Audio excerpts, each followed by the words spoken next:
नमस्ते दोस्तों, मैं हूँ संजना और आज मैं आपको एक ऐसी सच्ची कहानी सुनाने जा रही हूँ जो मैंने खुद देखी है।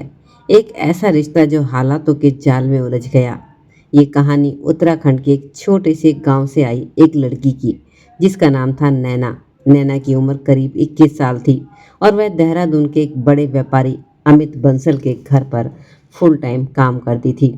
अमित बंसल अपनी पत्नी कविता और बेटे अर्जुन के साथ एक आलीशान बंगले में रहते थे। बेटा कॉलेज में पढ़ता था और नैना पूरे घर की देखभाल करती थी। शुरुआत में सब सामान्य था, लेकिन धीरे धीरे अर्जुन और नैना के बीच बातचीत बढ़ने लगी।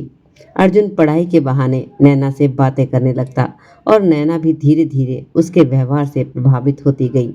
एक दिन जब आधी रात को अमित बंसल पानी पीने उठे तो उन्होंने अर्जुन के कमरे की लाइट जली देखी।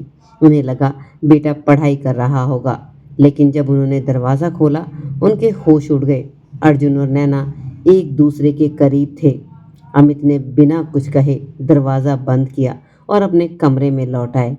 अगली सुबह उन्होंने अर्जुन से सख्ती से पूछा तो अर्जुन चुप रहा।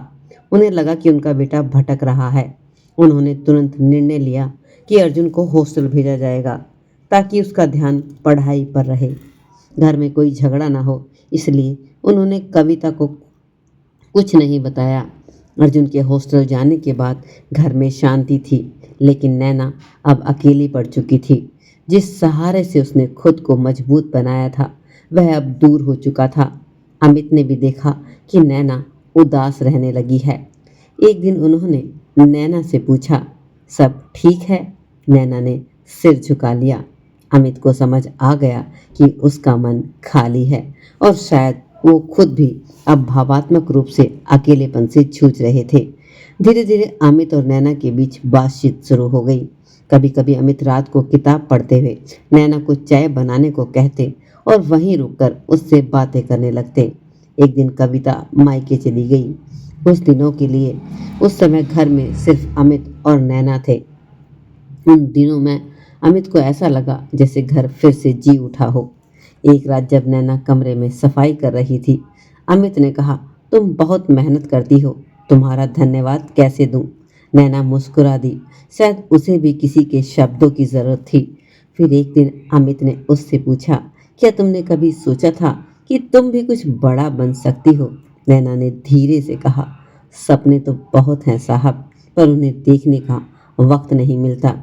रिश्ता अब भावात्मक रूप लेने लगा था। अमित हर छोटी बड़ी बात में नैना की मदद करने लगे और नैना जो अब तक चुपचाप काम करती थी खुलकर मुस्कुराने लगी थी। लेकिन सब कुछ वैसा ही नहीं चलता हमेशा। एक दिन कविता अचानक वापस आ गई। उसने देखा कि नैना घर में पहले से ज़्यादा अधिकार से घूम रही थी और अमित भी उससे अलग तरह से बात कर रहे थे।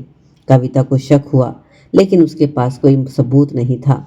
उसने घर में माहौल बदलने की कोशिश की, लेकिन अमित अब पहले जैसे नहीं रहे थे। नैना भी अब खुद को कमज़ोर नहीं समझती थी। वो जानती थी कि अब अगर वह घर छोड़ देगी तो सब कुछ बिखर जाएगा। इसलिए उसने फैसला किया, इस बार उसे कोई नहीं रोक सकेगा। एक दिन जब कविता ने अमित और नैना को साथ में बातचीत करते देख लिया तो वो चिल्ला पड़ी।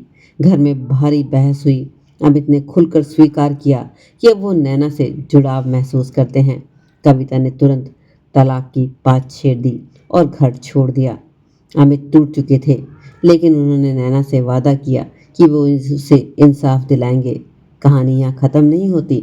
समाज, रिश्तेदार, सब ने उन्हें तिरस्कृत किया, लेकिन नैना ने अमित का साथ नहीं छोड़ा। दोनों ने साथ मिलकर एक नया जीवन शुरू किया। नैना अब एक एनजीओ चलाती है जो घरों में काम करने वाली महिला को सशक्त बनाता है। अमित का बेटा अर्जुन अब उनसे नहीं मिलता, लेकिन अमित को अफसोस नहीं। उन्होंने कहा, कभी कभी सही रास्ते पर चलने के लिए सबसे बड़ी कीमत चुकानी ही पड़ती है। तो दोस्तों, कैसी लगी आज की आपको कहानी? कमेंट सेक्शन में जरूर कमेंट छोड़िए। अच्छी लगी तो लाइक कर दिए, चैनल को सब्सक्राइब जरूर कर लीजिए और साथ ही शेयर भी कीजिए।